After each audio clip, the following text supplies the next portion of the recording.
Olá, senhores pais, mães, responsáveis. Me chamo Perla Veras, né? Minha inscrição é no Conselho Regional de Psicologia, 21ª Região, inscrição 02459, né? Hoje nós estamos aqui para a gente ter uma conversa, né, sobre a questão da ida à escola, a primeira ida à escola, né? Aquele momento onde a criança vai conhecer um novo mundo, um novo espaço, né? Então, causa muitos receios, muitos medos, né, ansiedades, e a gente vai estar vendo um pouquinho sobre todo esse processo, né. Em alguns momentos eu vou estar me dirigindo aqui ao computador, né, aos slides, né, então eu peço desculpa que às vezes eu vou desviar o meu olhar para que possa estar lendo para vocês e explicando, certo? Então, o que é primeiro a gente tem que ter em mente, né, apesar desse momento, né, a gente está assim, no contexto da pandemia, ou seja, é uma dupla adaptação, né? A gente tem aquele momento inicial da ida à escola, que já é por si só um momento às vezes conflitante, de dificuldades, né? De adaptações. Então a gente vive agora um outro contexto, que é o contexto da pandemia, ou seja, a gente pode dizer que é uma dupla adaptação, né? Então, a gente vai estar vendo como é que vai ser esse processo. Bom, o que a gente tem que ter em mente, né? Os pais, os responsáveis, que a escola ela é um espaço de crescimento do ser humano, né? Não é um aspecto negativo da vida da criança, né? Que muitas vezes vai chorar, né? Ela vai querer ir para casa, vai ter aquela resistência, mas ainda assim é um espaço de crescimento do ser, né? Se a gente for pensar nos nascimentos, a gente vê que o ser humano nasce, né, a princípio no seio familiar, no ambiente da família. Posteriormente, ele tem um outro nascimento, que é justamente essa saída, esse corte, né, desse cordão umbilical aí do seio da família para o ambiente escolar e, posteriormente, ao espaço da sociedade, né, que é a vida em sociedade. Então, a gente pode ver aí 3 tipos de nascimento e todos eles, às vezes, são um pouco conflitantes, né, dolorosos, uns mais, outros menos, né, às vezes requer da gente um pouco desse manejo, né, para saber como lidar, né, com as reações da criança nesses momentos. É o que nós vamos estar conversando sobre.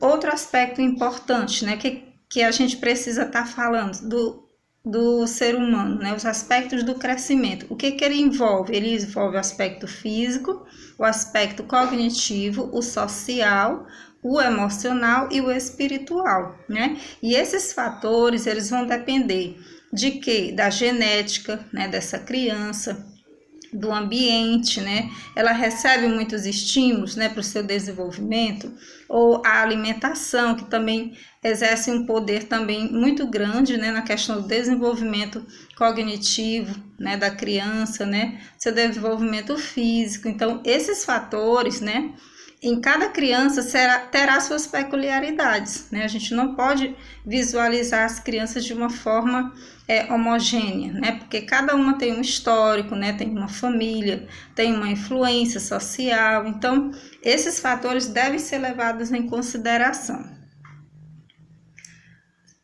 Pegando aqui um teórico, né, do desenvolvimento humano muito conhecido, né, é o Jean Piaget, e ele fala sobre alguns estágios do desenvolvimento da criança, né? A gente vai estar vendo alguns, sendo que, como esse vídeo, né, essa fala está sendo mais direcionada para as crianças, né, do infantil 2 e do infantil 3, a gente vai se ater mais a 2 fases que ele coloca, né, sendo que a primeira vai de 0 a 2 anos, né, que é o estágio do sensório motor.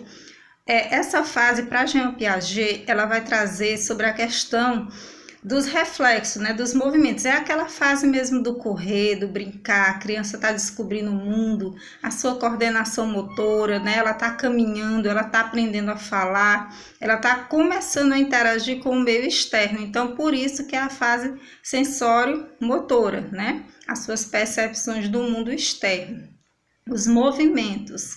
A segunda fase, esse segundo período, já compreende de 2 a 7 anos, né? Ou seja, aquele começo da linguagem, né? As representações, os símbolos, a interação social, o egocentrismo, né? Que Piaget ele coloca não como sendo o egoísmo, né? Mas o egocentrismo aqui é essa capacidade que a criança ainda não tem de se colocar no lugar do outro, né? Ela fala dela, né? Fala às vezes do outro, mas se reportando a ela. Então, aos poucos é que ela vai vendo com a convivência, com a questão da socialização da escola. Por isso, muito importante essa questão da presença da criança na escola, né? Mesmo nesse período agora, a gente está vivendo, né, com algumas restrições, mas houve aí um protocolo, né, regras que o governo está colocando para que as escolas, aos poucos, gradualmente, possam estar inserindo as crianças novamente, né, no caso dos pequenos, né, de forma presencial, ainda que com revezamento, um tempo mais reduzido, né, e com todos os cuidados, né, a questão da biossegurança, que a escola está toda adequada e pede, no caso, a cooperação dos pais, né? Porque é uma parceria, né? Os dois têm que trabalhar de forma conjunta. Partindo desse estágio, né, que a gente viu, de 2 a 7 anos, a gente vê o terceiro, né? Que aí o terceiro já envolve crianças de 7 a 11, 12 anos, onde elas já vão ter a questão do espaço, né? Do tempo, né? Todos esses conceitos mais complexos, ela vai procurar internalizar e perceber e compreender, né, do mundo externo. E o último estágio que Jean Piaget coloca é o estágio das operações formais, de 11 a 12 anos, que é a famosa fase da adolescência, né, onde a criança vai não só pensar em termos de conceitos, né, de objetos, né, melhor dizendo, mas de conceitos. Ela vai aprender a abstrair, a pensar sobre questões mais complexas ou filosóficas que a vida implica, né? Então ela já vai ter uma outra mentalidade.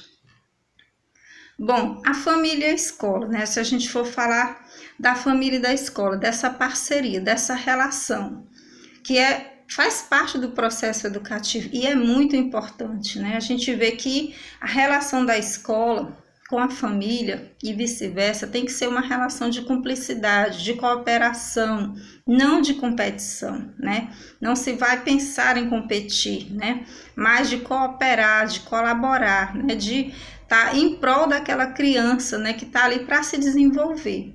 É a comunicação, né, ser aberta, sincera, né, ter um link de comunicação aberto com a escola, né, dos pais estarem conversando, se não pessoalmente, por conta desse contexto, mas de uma forma virtual também, né, por outros meios de comunicação.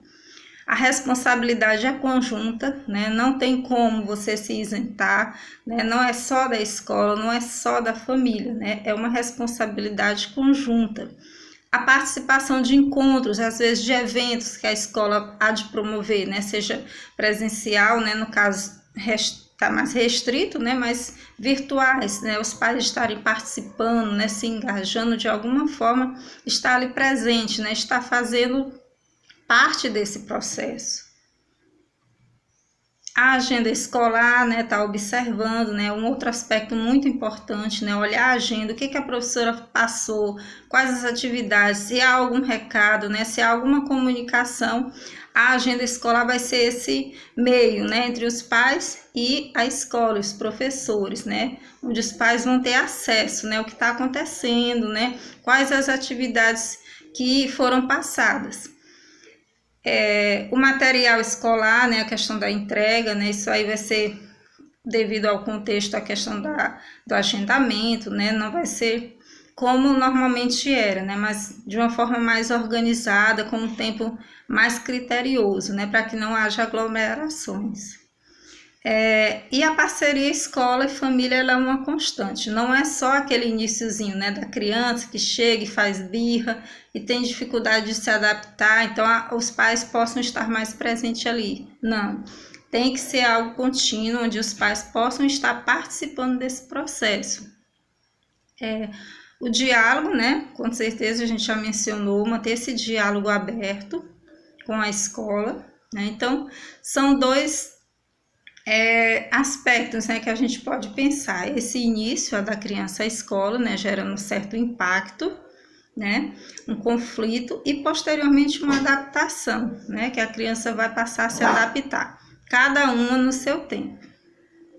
A adaptação, ela é gradual. Gente, desculpa aqui, só o latido aqui do cachorro. A adaptação, ela é gradual, então a gente tem que pensar da seguinte forma: não adianta a gente querer uma fórmula, né?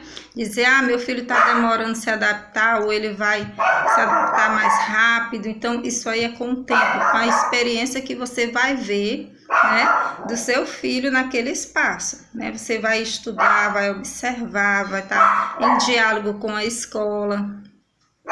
Então, você vai ter esse processo, né? Então, o que é importante a gente falar dessa adaptação gradual, né? Tem do infantil 2 a dispensação dessa máscara, né? Pelo protocolo do Estado. E o infantil 3, a gente já vai estar utilizando a máscara, né? No processo também de revezamento, né?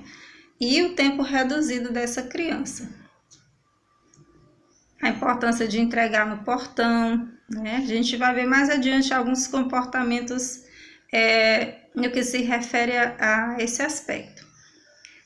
Respeitar, né, algumas observações, respeitar os horários de entrada e saída da criança na escola, trazer a criança alimentada, né, para que ela não fique posteriormente no momento da aula pedindo, né, alimentação, comida.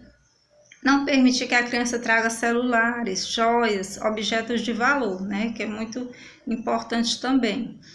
Não ficar espionando o filho, né? Isso aqui no momento que os pais, né, em outra época, sem ser esse contexto da pandemia, entrava, ficava ali, né, de trás da porta, né, observando, né, ficava espionando o filho, ver se ele não vai chorar, se não vai chamar por você. Então, não é recomendado, né? E nesse momento mais ainda, né, que os pais não vão ter tanto acesso assim para evitar a aglomeração. Eu elenquei aqui alguns sentimentos mais frequentes, né? Não quer dizer que todos estejam aqui, né, contemplados, mas geralmente os pais sentem o quê? Nesse primeiro momento da entrega do seu filho para a escola, para pessoas estranhas, você não conhece, né? Você precisa estar confiando, tá passando credibilidade, como nós vamos falar, para que a criança se sinta segura. Mas alguns sentimentos sobrevêm, né, aos pais, como a insegurança, ciúme, né? Eu vou estar entregando meu filho, minha filha, para alguém que vai estar ali cuidando. Muitas vezes desperta esse sentimento, né, de ciúme. A culpa, né? Muitas vezes há esse sentimento de culpa, né? Nós mães, né, que hoje a gente divide, né, a questão da responsabilidade de casa, do mercado de trabalho. Então, às vezes há um sentimento de culpa, né? Enviando meu filho para a escola, né? Muitos pais podem sentir esse sentimento. Medo também, né? Será que ele vai se machucar? Será que estão tratando ele bem? E o coleguinha, será que vai brigar com ele, né? Então tem todos esses medos. A angústia também, que é a angústia da separação, né? Que você vai ficar distante do seu filho naquele período. A desconfiança, né, que nós já falamos, né? Será que ele vai estar sendo bem tratado? Como é que ele está se comportando? O que ele está achando desse universo novo, né, que é a escola? As resistências, muitas vezes há uma resistência não tanto da criança, mas às vezes dos próprios responsáveis, né, que tem aquela resistência para que a criança vá para a escola, né? Ainda mais agora, né, que vem os medos, né, da doença, né, todas as suas implicações. E ansiedade também, né? Ansiedade também faz parte desse conjunto aí, é um misto de sentimentos, né? Agora, das crianças, né? O que a gente observa no comportamento das crianças, né? A gente vê aí uma divisão do aspecto positivo e do aspecto negativo. Do positivo, né? Às vezes a criança, ela tá alegre, ela vai conhecer um novo mundo, conhecer novos coleguinhas, né? Ela tá encantada, né? Ela tem a curiosidade, como toda criança, a curiosidade desse novo espaço, né? De ter um acesso aos brinquedos, né? É um mundo novo, né? Então a criança, colorido, né? Porque a escola, né? Principalmente do infantil, né? O 2 e o 3, eles têm essa questão do colorido. Só um minutinho, gente, para eu beber um pouco de água aqui, tá? Só um instante.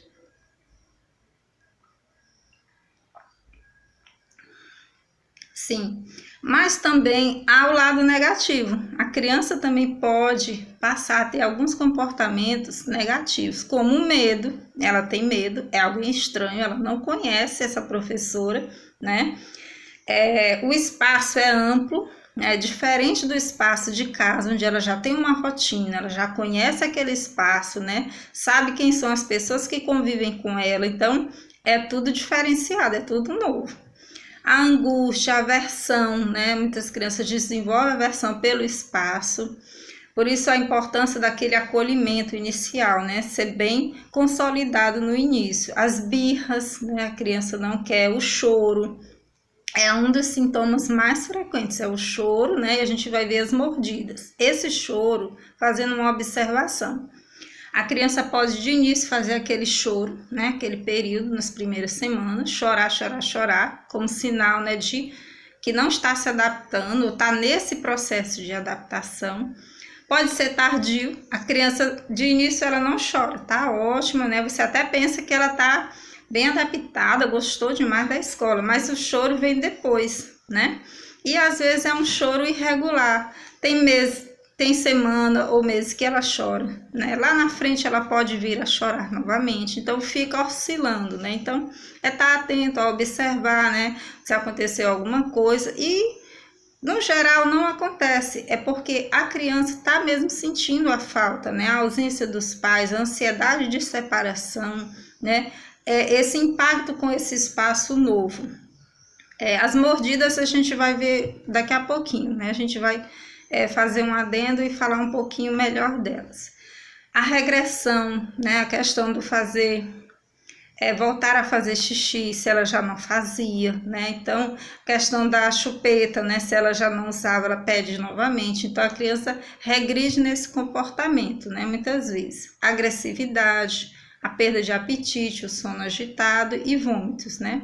São alguns sentimentos ou comportamentos que as crianças podem estar desenvolvendo. Bom, em relação às mordidas que eu comentei, né? Quando ocorre mordida, né? O que a gente faz, né? Como lidar com esse aspecto das mordidas, que muitas vezes deixa os pais, né, os responsáveis meio que constrangidos, né? Às vezes, quando a criança é mordida, seu filho, a sua intenção é de ir lá, o que aconteceu, tomar partido, né? Como é natural que seja, né? Você vai defender o seu filho, né? Então, vamos ver direitinho quais comportamentos a gente deve ter e quais a gente deve evitar. Bom, a primeira coisa, né? O que a gente tem que pensar? É o contexto, né? Que aconteceu essa mordida, essa situação de mordida. O que houve, né? Aconteceu alguma coisa? É o mesmo coleguinha, né? Que sempre é mordido? O que ela estava fazendo? Qual era a brincadeira? Aonde foi? Foi na sala? Foi no pátio, né? Em outro local? Em que situações, na verdade, né? Para compreender primeiro esse contexto da mordida. Avaliar os motivos, né? A criança está passando algum incômodo, né? Outra coisa que deixa eu colocar para vocês pontuar, a questão da fase oral, né? A teoria da psicanálise, ela coloca esses 0 aos 2 anos, né? 3 anos, dependendo de cada criança, como que essa fase oral, ou seja, a boca, a zona da boca, né? Está voltada para esse primeiro contato com o mundo externo, né? A primeira experiência foi a amamentação, né? A criança ali utiliza-se da boca para se alimentar. Então, é esse primeiro contato com o mundo externo. E como ela ainda está aprendendo a desenvolver a linguagem, a fala, né? Esse contato de uma forma mais verbalizada, às vezes ela está ainda nesse processo. Então, ela morde, ela se apropria desse mundo de uma forma a morder, né? É uma forma não deixa de ser uma forma de comunicação. Chamar atenção também pode ser uma forma de chamar atenção, e o início da dentição também, né, que causa aquela irritação, né, a criança fica irritada. Então o início da dentição também pode estar associado à questão do comportamento das mordidas. E o que a gente faz, né, com tudo isso? A gente, é assim mesmo, né, natural, a criança, né, morde mesmo, é assim. Não é bem assim, né? É uma situação delicada, né, para todos os lados, né, para os pais, né, para aqueles que estão com a criança que mordeu e para aqueles que estão com a criança que foi mordida, né? Então, uma postura firme, né, que a gente sempre orienta, seja firme, não pode, né? Isso tem que ficar bem claro para a gente passar para as crianças, não pode morder. Não é o correto, né? A gente tem que estimular a linguagem, converse, tente falar sobre o que você está querendo, o que você está sentindo. E estimular esse processo da verbalização e não do ato de morder, porque vai machucar o coleguinha, explicar todos esses processos. Manter a calma, né? Não fazer disso, né, uma coisa muito extremista, né? Você procurar manter a calma nessa situação, tranquilizar a criança mordida, né? E acolher a que mordeu. Muitas vezes há uma atenção voltada somente para aquela criança, né, que foi mordida, mas a criança que mordeu também precisa desse acolhimento, né? A gente precisa estar usando essa situação para usar como uma forma de educação, de orientação mesmo. Estimular a linguagem, como eu coloquei, né, expressar os sentimentos através da verbalização. O diálogo sempre, né, nesse processo, não quebrar o vínculo do diálogo, né, às vezes os pais podem ficar chateados, né, aborrecidos, com raiva, né, nesse primeiro momento, mas tentar manter a calma, né, e ainda assim manter o diálogo, porque faz parte desse processo, né, do desenvolvimento. Algumas crianças vão ter, outras não, algumas vão chorar, outras já vão desenvolver um outro comportamento, então cada criança tem a sua história. O que não é aconselhável agora nesse processo da mordida? Os rótulos, os estereótipos, né? Aquele ali é o que morde, né? A gente vai rotular, já esquece até o nome da criança, começa a rotular, né? A dar nomes, o que não é bom, né? Ali foi uma atitude, né? A gente não pode fechar a criança nesse comportamento. Instigar revide é outra coisa. Olha, se ele morder, você vai lá e morde também, né? Então, muitas vezes, os pais podem incorrer nessa situação, que não é recomendado, né? Buscar culpados. Foi o fulano, né? O que aconteceu, né? Meu filho não fez nada, né, para fazer isso, para receber essa mordida. Então, às vezes fica nesse jogo, né, de culpa, né, que não leva a lugar algum. E as reações extremas, como a gente já falou, né, que a gente precisa estar mantendo a calma, né, a tranquilidade e o diálogo nesse momento. Como é que os pais podem estar ajudando, né? A gente já até pincelou, já falamos desde o início da interação dos pais com a escola, mas como é que eles podem estar ajudando, né? Manter a tranquilidade, conversar como será o primeiro dia de aula, né? Dizer que eles vão encontrar pessoas novas, né? A professora vai estar lá, né? Ela vai ser alguém que vai ensinar, você vai aprender muitas coisas. Então, para que a criança ouça de você e tenha segurança que você está levando, né? Colocando ela no espaço que é bom. Ela tem que entender isso, né? Não, se minha mãe, se meu pai, né, meu avô, minha avó, esse responsável que está cuidando dela, tá dizendo que a escola é um lugar bom, né, que eu vou aprender, que eu vou conhecer pessoas, né, crianças, que eu vou brincar, então ela vai introjetando, ela vai se sentindo mais segura, né, em relação a isso. Outro ponto, esse carinho e respeito à professora, né, a criança sentir, né, por parte dos pais, essa questão da confiança, que a minha mãe, meu pai tá respeitando a professora, tá confiando, dando credibilidade, então a criança tende a também tomar para si esses sentimentos. Manter o diálogo com a escola, nós já reforçamos, ter em mente que vai passar, né? Esse processo adaptativo, ele passa, né? O próprio nome já disse, é uma adaptação. Depois, quando começa a rotina, né? É como a gente está vivendo esse tempo agora, né? A gente teve que se reorganizar, né?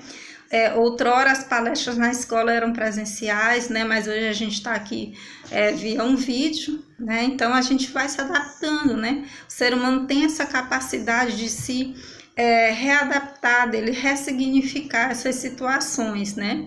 E ver que vai passar, são fases, são ciclos da nossa vida. E a criança também, mais ainda, né? Porque elas passam por circunstâncias, por situações que realmente, quando a gente pensa, eles já cresceram, já avançaram naquela etapa, né? De uma hora para outra. Então, pensar que é sempre para o bem do seu filho, né? A escola é um espaço de crescimento, né? Como a gente falou. Evitar entregar a criança ao educador, assim, no colo, né? Porque se você chega, né, no colo, né? Você põe seu filho no colo. Então, a resistência dele a ir com a professora, né? Ou adentrar a escola já vai ser mais complicado, né? Traz ali pela mão. Então, já vai, digamos, de alguma forma, desligando um pouco, né? Desse apego. Não sair escondido, né? Dizer tchau.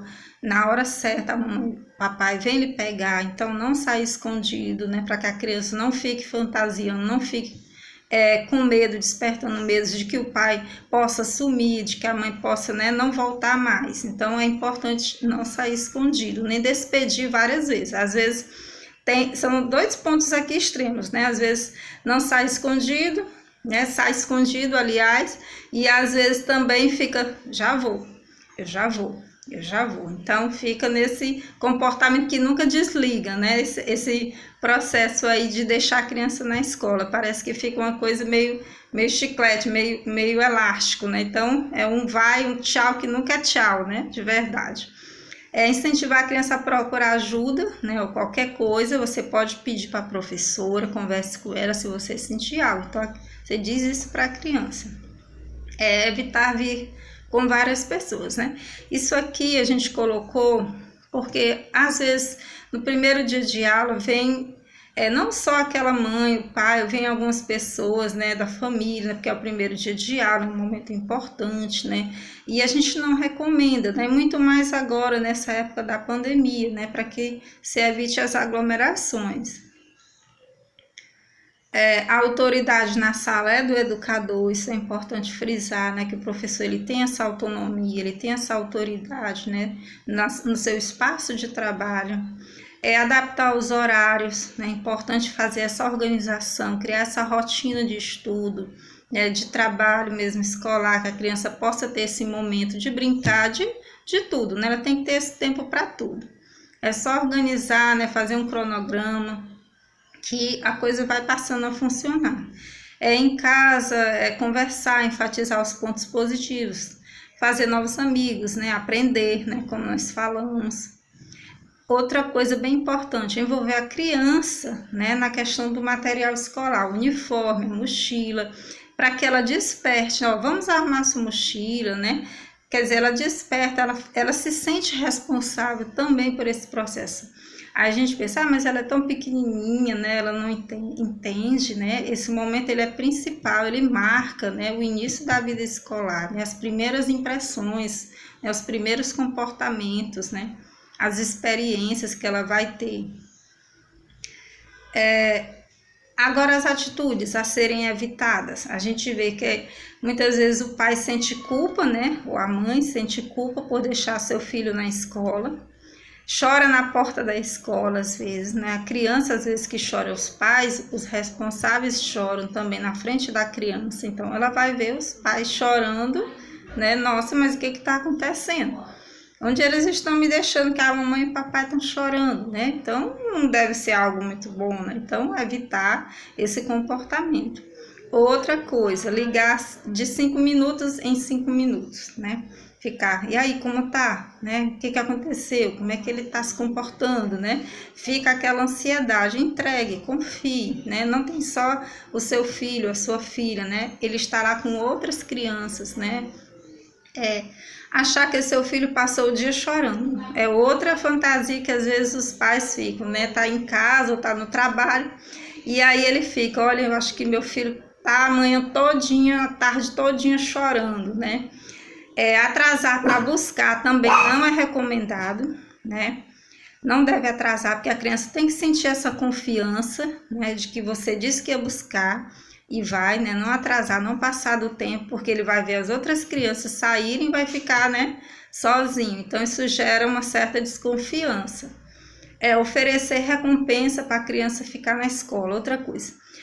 A criança está com dificuldade de adaptação. Aí os pais dizem, olha, eu vou lhe oferecer isso se você for para a escola. Não deve ser feito esse processo de barganha, de troca. A criança tem que pensar que a escola não é algo desprazeroso, né? Que ela precisa ganhar alguma coisa para ir para a escola. Esse é um aspecto muito importante.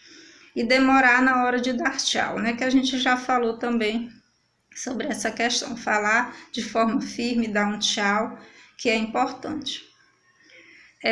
Outra coisa, usar a escola como castigo, né? Se antes a gente falou da escola como, olha, se você for para a escola, eu lhe dou isso.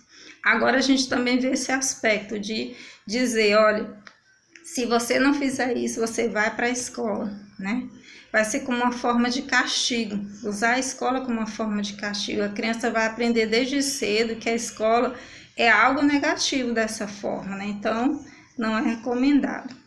Pensar em tirar a criança da escola, outro aspecto comum muitas vezes, né? Os pais, a criança está chorando, está com dificuldade de adaptação, aí os pais pensam, deve ser a escola, eu vou mudar meu filho de escola, né?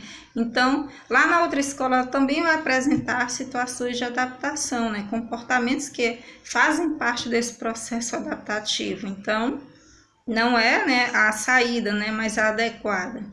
Achar que a criança está adaptada porque não chorou no início, nós já comentamos isso, né? Dependendo da criança, né? Ela vai chorar no início, algumas outras depois, né? E que faz parte do processo. E para fortalecer, né, a educação do seu filho, não deixe para ir à escola somente quando aparece um problema, né? Aqui foi na época que não tinha nesse contexto da pandemia, mas vocês vão estar tendo outras formas de se comunicar, né, com a escola, né, por meio de WhatsApp, tem os grupos, né? Cria um vínculo de comunicação, né? Mesmo que não presencial, né? Mas manter esse vínculo.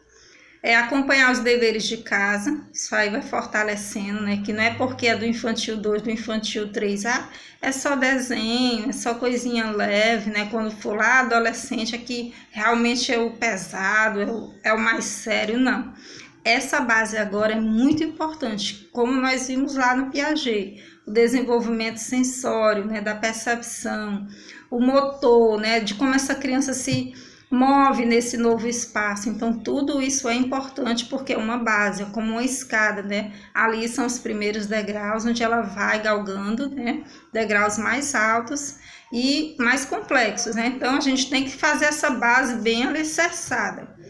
A rotina de estudo, né? Para que a criança possa estar ali começando, né? A pegar essa rotina de estudo, gostando de estudar. O espaço também dos estudos, né? Esse espaço mais adequado, né? Para que aqui uma mesinha, né? Se for possível. E, gente, por fim, né? Quero agradecer nesse momento. Sei que o nosso vídeo ficou um pouco longo, né? A gente pensava, né, que são tantos aspectos, né, importantes desse processo, né? Que os pais geralmente estão muito ansiosos, né? A gente vê, né, esse contexto da pandemia, né, de você deixar seu filho na escola, né, mas sabe que vão estar sendo seguidos todos os protocolos, né, que a escola já colocou para os pais, né, nos termos de compromisso. Então, façam votos, né, que seja um retorno muito gratificante, né, de crescimento, né, do seu filho e até mais, né, até o próximo encontro, né, se a gente tendo uma oportunidade de estar conversando com vocês.